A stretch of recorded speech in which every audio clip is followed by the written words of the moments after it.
70 বছরের জমি জবরদখলের অভিযোগ উঠল বর্ধমান পৌরসভা 15 নম্বর ওয়ার্ডের কাউন্সিলরের বিরুদ্ধে। পৌরসভা 15 নম্বর ওয়ার্ডের দ্বারকা মাঠের একটি অংশ দখল করার অভিযোগে বর্ধমান পৌরসভাকে লিখিত আকারে জানান শেখ শামিউল হক নামে এক ব্যক্তি। যদিও 15 নম্বর ওয়ার্ডের কাউন্সিলর নিমাই মজুমদার বলেন এই অভিযোগ সম্পূর্ণ মিথ্যা। অভিযোগ যেই দ্বারকা মাঠের কথা বলছেন উনি সেই দ্বারকা মাঠ 75 থেকে 80 বছরের মাঠ। এই মাঠে আমার বাবা দাদুর আমল থেকে খেলাধুলা হয়ে আসছে।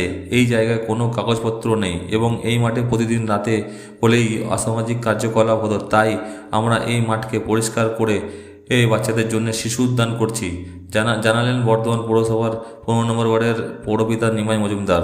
পূর্ব বর্ধমান থেকে আলী মিরাজের রিপোর্ট, মাটির মানুষ ডিজিটাল নিউজ।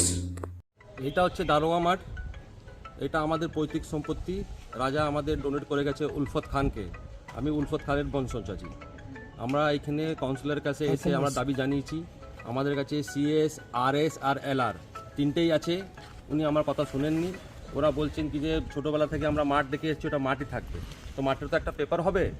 আমাদেরকে না জানিয়ে জায়গা এখন দখল করে এখন জায়গা বানাচ্ছে, এখানে কনস্ট্রাকশন করছে।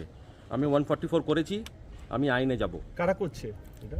মন্টু মজুমদার, ওনার নেতৃত্বে কাজটা হচ্ছে। এটা ওয়ার্ড কাউন্সিলর? ওয়ার্ড কাউন্সিলর উনি, নিমাই মজুমদার ওনার ভালো নাম। আমি বলেছি, ওনাকে অভিযোগও জানিয়েছি। কি বলছেন? ওনারা বলছেন কি যে এখানে আমরা ছোটোবেলা থেকে দারোগা মাঠ দেখে এসেছি। মাঠ দেখে এসেছি, মাঠটা তো কোনো পেপার হবে তো। আমাদের পেপারপত্র কোনো দেখছে না, জায়গা আমাদেরকে না জানিয়ে এখানে কনস্ট্রাকশন করছে। আমাদের এখানে 16 কাটা জায়গা আছে। আমার কাছে সিএস, এলআর আর আরএস তিনটেই আমার আছে। আমাদের পক্ষে সবারই না। অভিযোগ করেছি বর্ধমান চেয়ারম্যানকে, ডিএম ম্যাডামকে, এসপি সাহেবকে আর নবন্যা ওয়েস্ট বেঙ্গল সরকারের পোর্টালেও আমি ইমেল করে দিচ্ছি। সবাইকে আমি জানিয়েছি। আমি আইনের এতে যাব। 163 এখন আমি ওটাও করেছি, যেটা আগে 144 ছিল। এবার পুলিশ স্টেশনেও জানানো হয়েছে সব। আমি আইনের উপরেই বিশ্বাস রেখে আমি আইনের পথেই আমি হাঁটব। আমি নিজে এসছি, নিজে দেখা করেছি ওনাদের পার্টি অফিসে। এবার উনি যদি ঝুটলিয়ে দেন এই কথাটা, তাহলে তার তো প্রমাণ নাই। আমি তো ছবি তুলে রাখিনি, আমি নিজেই গেছি। এখন চাপে এসে এই কথাটা মিথ্যাবাদী উনি বলছেন কি যে আমি আসিনি। আমি এসেছিলাম, আমার সাথে কথাই বলিনি, আমাকে উড়িয়ে দিল একদম ফুটবলের মতন। না, এখানে কিছু হবে না। এইভাবে আপনার জায়গা দখল করে আছে কেন?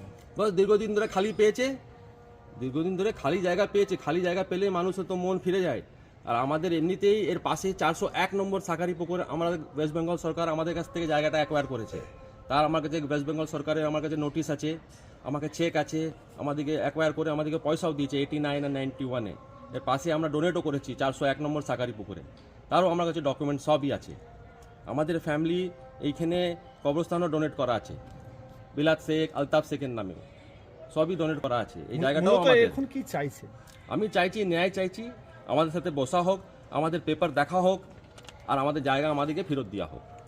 তাতে দরকার পড়লে এখানে যদি বাচ্চাদের জন্য কিছু জায়গা দরকারও পড়ে, সেটাও আমরা ডোনেট করতেও রাজি। এই পুরো জায়গাটা যদি দখল করে নেয় তাহলে কী করে হবে বলুন? আপনারা নিজেরাই বলুন। মূলত কাকে দায়ী করছেন? আমি এখন তো মন্টু মজুমদার, উনি যেহেতু কাউন্সিলর আছে, ওনার নেতৃত্বে কাজটা হচ্ছে। আমি তো আইনে যাব, আমি তো আইনে হাঁটবো, আমি তো ঝগড়া করতে আসবো না। আমি চাইছি আমাকে ন্যায় পাই, আমি জানি আমার জায়গা আমাদের ফেরত পাওয়া যায়। প্রথমত কথা, আপনি যে নামটা বলছেন সে লোকটা আমার ওয়ার্ডের লোকই নয়, আমি তাকে চিনিও না। হ্যাঁ, দারোগা মাঠ যেটা, দারোগা মাঠ তো এটা আমাদের বাবা আমলের বাবারা দাদুরা খেলেছে। প্রায় 75-80 বছরের পুরনো মাঠ। এখানে খেলাধুলা হয়, এখনও পর্যন্ত খেলাধুলা হচ্ছে। এবং আপনারা গিয়ে দেখেও আসুন যে মাটি আছে। এবং মাঠের যে একটা অংশ, যে অংশে আপনার কি বলে পোড়া বাগান টাগান ছিল এবং রাত্রে অসামাজিক কিছু কাজ হতো, ছেলেরা মদ খেত, সাপ পোকামাকড় ছিল। পাশাপাশি লোকরা বললো যে ওই জায়গাটা যদি একটু চান তার কাছে দেখুন। সর্বসাধারণের জন্য ব্যবহার্য রেকর্ড। এটা কালো গল্প, পুরোটাই মিথ্যে কথা। কারণ এটাই খেলার মাঠ। এই খেলার মাঠটা আজকে দীর্ঘ 80 বছর ধরে আমার দাদু বা আমার বাবারা খেলে এসছেন, তার বয়স্ক লোকেরা এলাকায় খেলে এসছে। আপনারা এলাকায় গিয়ে তদন্ত করে দেখুন, তাহলে বুঝতে পারবেন যে পুরোটাই মিথ্যে কথা। বর্ধমান পৌরসভা চেয়ারম্যানকে জানিয়েছেন, সদর থানাতে জানিয়েছেন, এসপি কমপ্লেন করেছেন এবং বলেছেন হাইকোর্টে আমরা যাবো। হ্যাঁ, এসব তো উনি যদি মনে করেন উনি যেতেই পারেন।